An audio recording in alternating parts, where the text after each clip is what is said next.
Welcome to Basics of Programmable Logic FPGA History of Digital Logic Design online training. My name is Carl. In this training, we will explore the history and functionality of programmable logic devices leading up to the modern FPGA.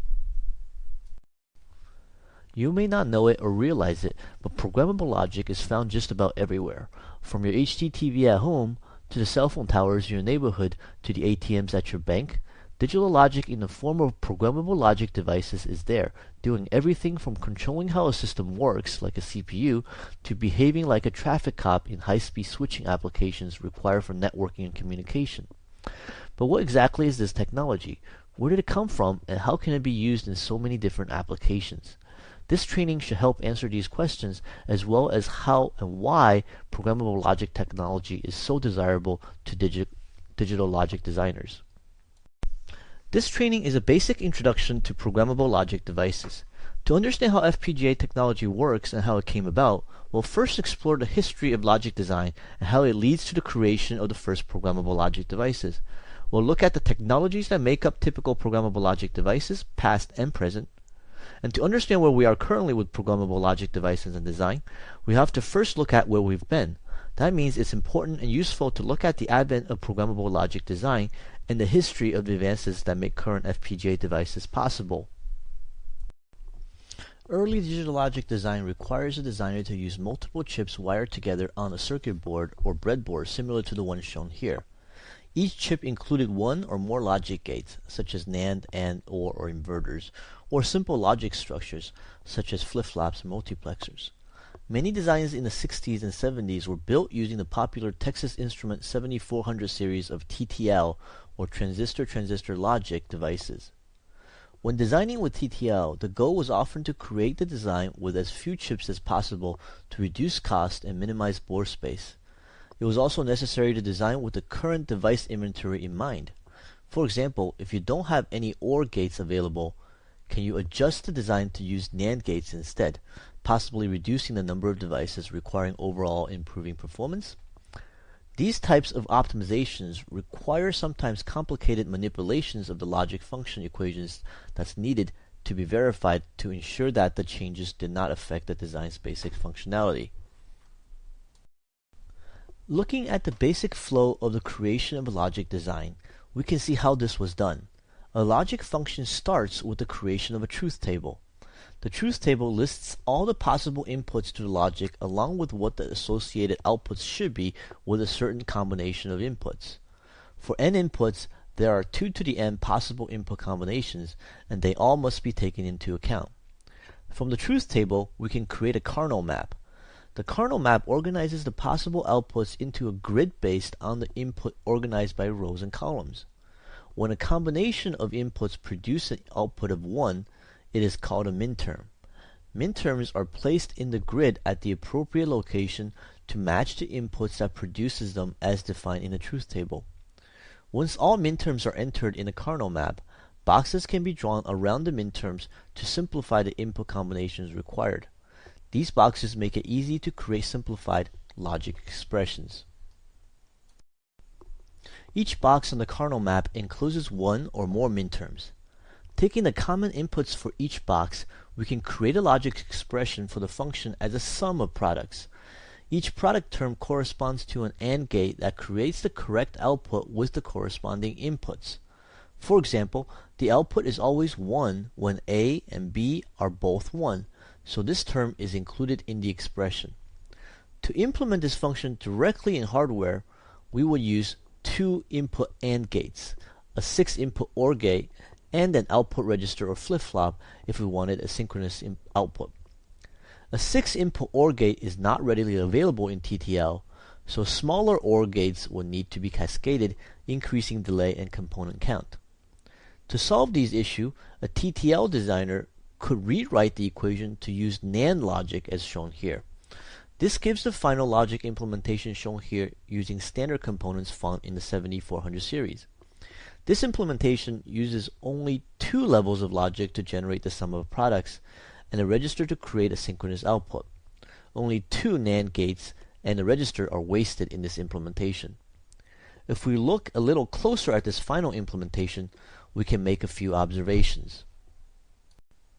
In general, most logic functions can be simplified down to a sum of products using the method seen in the example. These functions can be implemented using two combinatorial logic levels, AND gates to create the products terms and OR gates to sum up the products. Inverters on the inputs may also be necessary to provide inverted versions of the inputs to create the desired function. To store the outputs or to synchronize the outputs to other outputs, synchronous logic in the form of register is required. If memory or synchronization is not necessary, the output register could be bypassed. With TTL logic devices, these separate components are wired together, either on a lab breadboard or with copper trace on a printed circuit board. Thinking about these generalizations for the implementation of logic functions, what if these gates and registers could be combined into a single device? What if there are fixed connections from the AND gates to the OR gates, the individual product terms, and from the OR gates to the register? Furthermore, what if there was a way to program the connections between the inputs and the AND gates to decide which inputs should be used and where? This type of thinking led to the first programmable array logic or PAL devices. With the logic gates and output register fixed as generic logic, the selection and use of any of the inputs or their complements with any of the available logic allowed for creation of any logic function. There are three main sections of a PAL, and these three parts were replicated a number of times to form a complete PAL device. The programmable array shown here is where the desired inputs are selected and routed to the desired AND gate.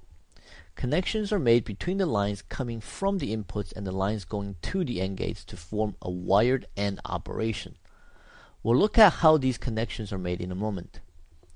The outputs of the AND gates form the product terms that make up the sum of products function. The product term goes through an OR gate to generate the final function output, which is then fed through a register for memory or synchronization. This section of PAL is often called the macro cell. While not shown in this basic PAL, some PALs include options for feedback into array for more complicated functions or to bypass the output register completely to create asynchronous output. It should be noted that in most current devices, all three of these sections taken collectively make up what is called the macro cell.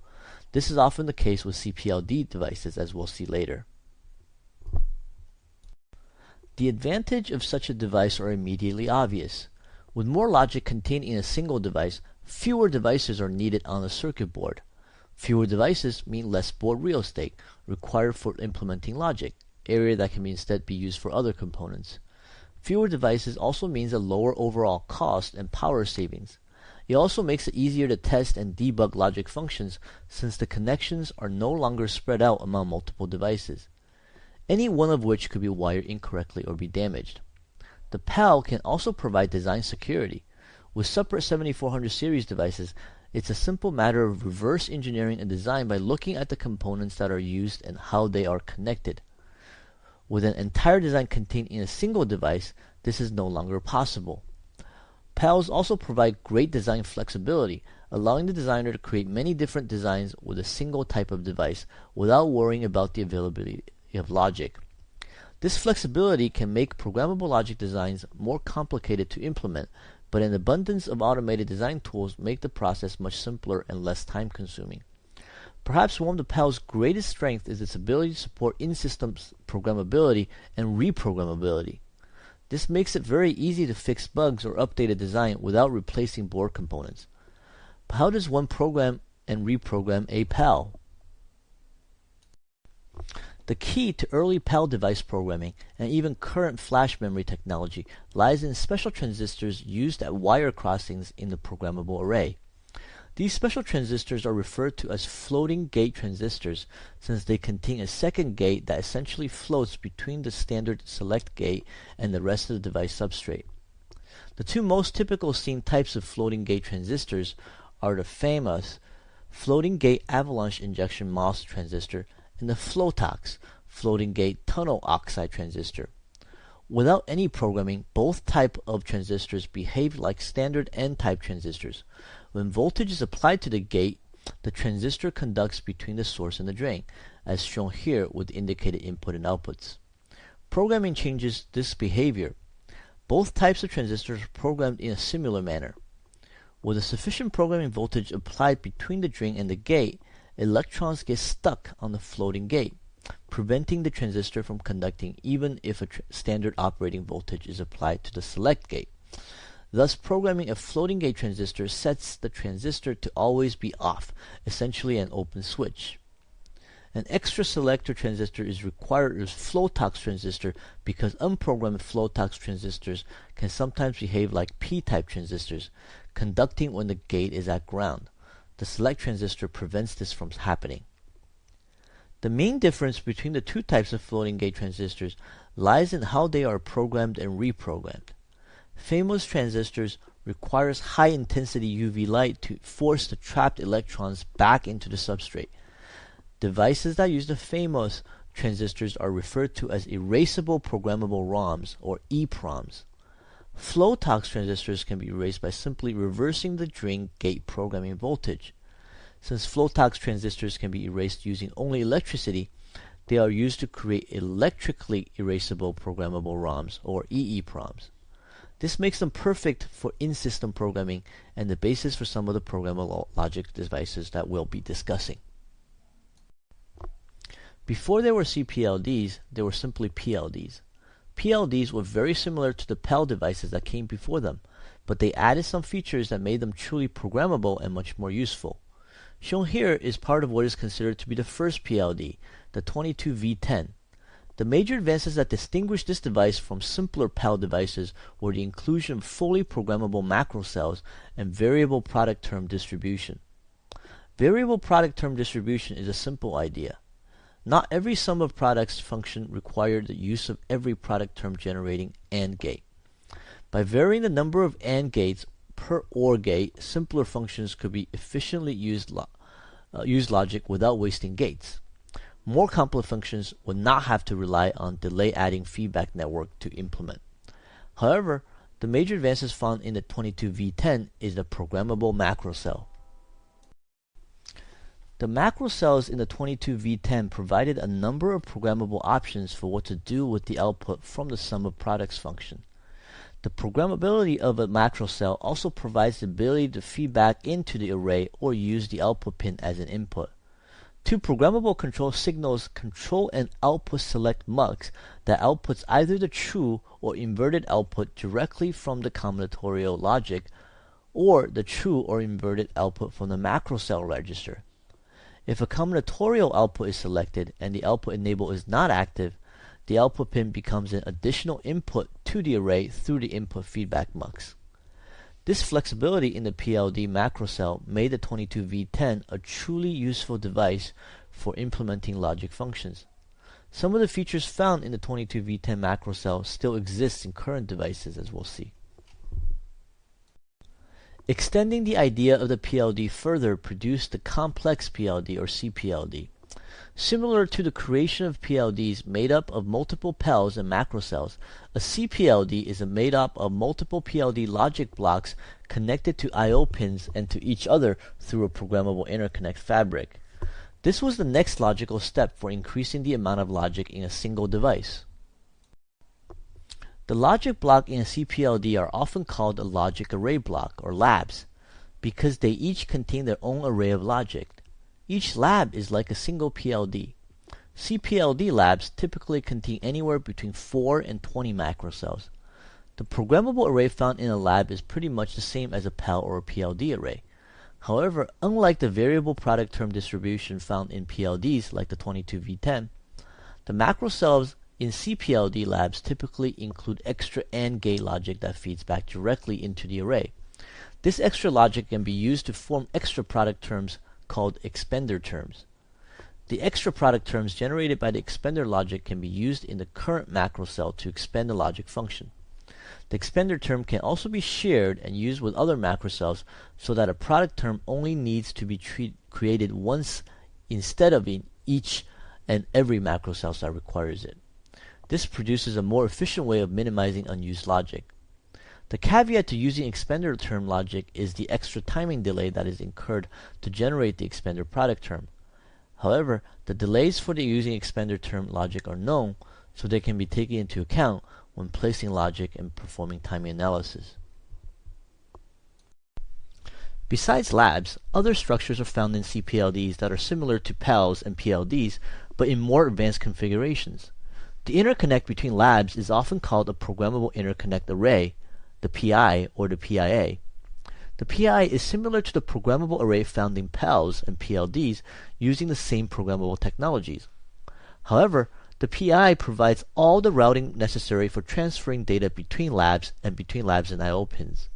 Through the PI, the input or output of any lab can connect to any other lab or to any I/O. This is key for having extremely flexible programmable devices.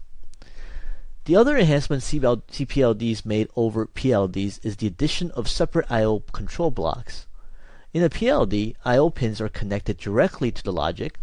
In a CPLD, the I/O pins are separated from the main logic of the device by the PI.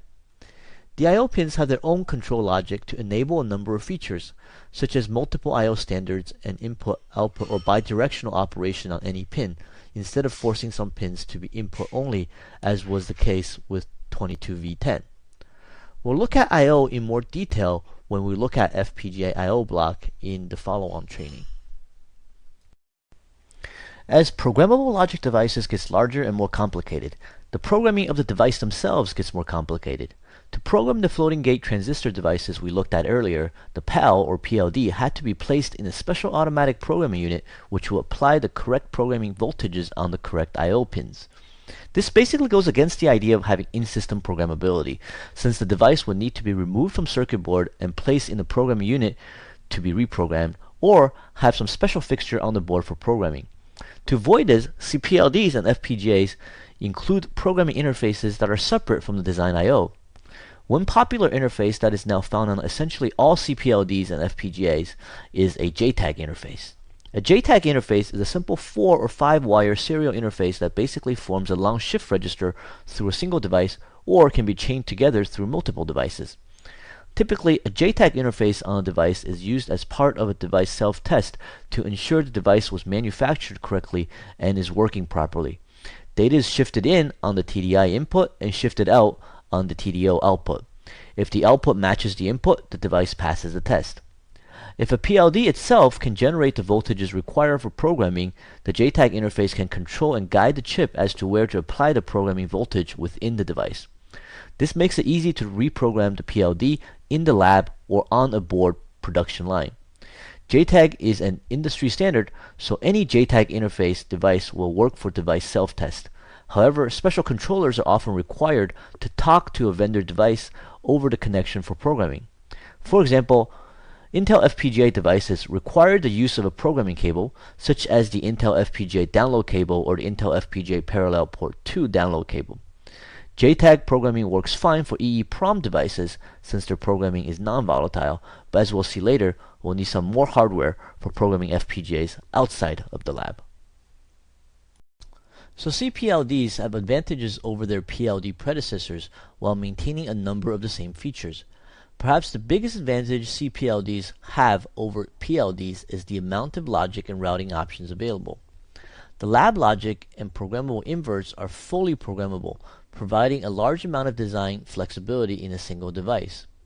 The I/O features and capabilities of CPLDs far outweighs the simple I/O on PLDs, with many more options and much more control over how the I/O should work. As with PALs and PLDs, CPLDs provide instant-on operation at board power-up. They are low cost and require very little board real estate. Their non-volatile EEPROM programming architecture makes them ideal for testing and debugging using in-system programming without requiring them to be reprogrammed at board power-up. Altera participated in the traditional CPLD market with the Max line of products up until the mid-2000s when CPLDs were replaced by FPGAs with on-chip non-volatile configuration flash memory such as those found in Max 2, Max 5, and Max 10 devices. Now that we've talked about the CPLD devices, we can move on to modern FPGA devices. Modern FPGA devices contain much improved architecture compared to CPLDs. They are still lab-based, but the building block is a logic element or adaptive logic module. They also contain many other specialized blocks such as memory blocks, DSP blocks, PLLs, high-speed transceivers, and hardened IP blocks. We will discuss all of the features of the FPGA architecture in the follow-on online training, Basics of Programmable Logic FPGA Architecture. Please find this free training on the Intel FPGA training webpage to explore the FPGA capabilities. Here are some additional references. You can find all information pertaining to Altera's programmable logic on the Literature and Technical Documentation webpage. You may also find the article, The History of Programmable Logic Technology from Altera's System Design Journal, an interesting read. It's a 3-part article that talks about the history of programmable logic in the beginning, all the way until the current day FPGA usage. This concludes the training. But one last thing, when you register for this online training, you should have received a link to a short survey where you can provide feedback. We'd greatly appreciate it if you fill out that survey right now. We're constantly updating and improving our training material, and your feedback helps us create the material that you want. Thank you for your feedback. My name is Carl, and I want to thank you for taking the Basics of Programmable Logic History of Digital Logic Design online training. Best of luck with all of your designs.